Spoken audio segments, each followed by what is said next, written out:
Good afternoon mga boss. So ngayon meron tayong i-repair dito, no? Subukan natin i-repair ito po ay board ng Kundura na refrigerator, no?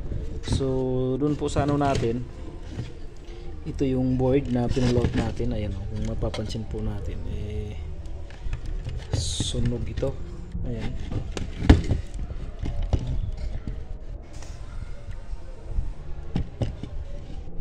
Ayan, oh, sunog siya. Sana na, hindi makita. Ayun. So natuklap na, oh. Ayan. Ito yung pinaload natin.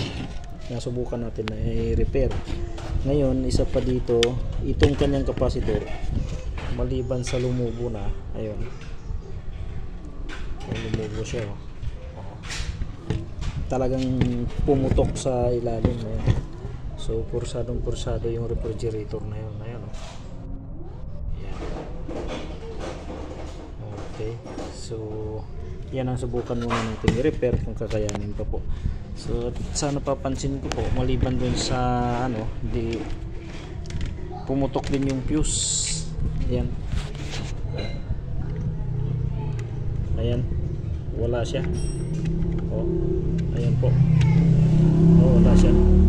Nakatutok siya dyan, pero doon, oh, yun, wala. So meron tayong kaparehas nitong board rin na ito ay Kundura rin. Ayan. So ito hindi po ang problema naman kasi nito dati compressor, kaya ito, ayan, oh, gumalaw yung ating pointer, oh. So ito ang naging problema nito dati, yung compressor po, kaya pinalitan na lang ng conventional, kumbaga kinonvert na. So dito subukan muna natin i-repair ito kung kakayanin pa.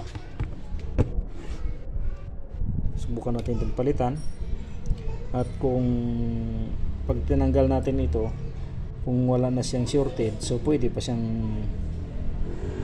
may repair. Pero kung magkaroon ng shorted dito sa mga maliliit na pyesa na ito, wala na. So subukan po muna natin.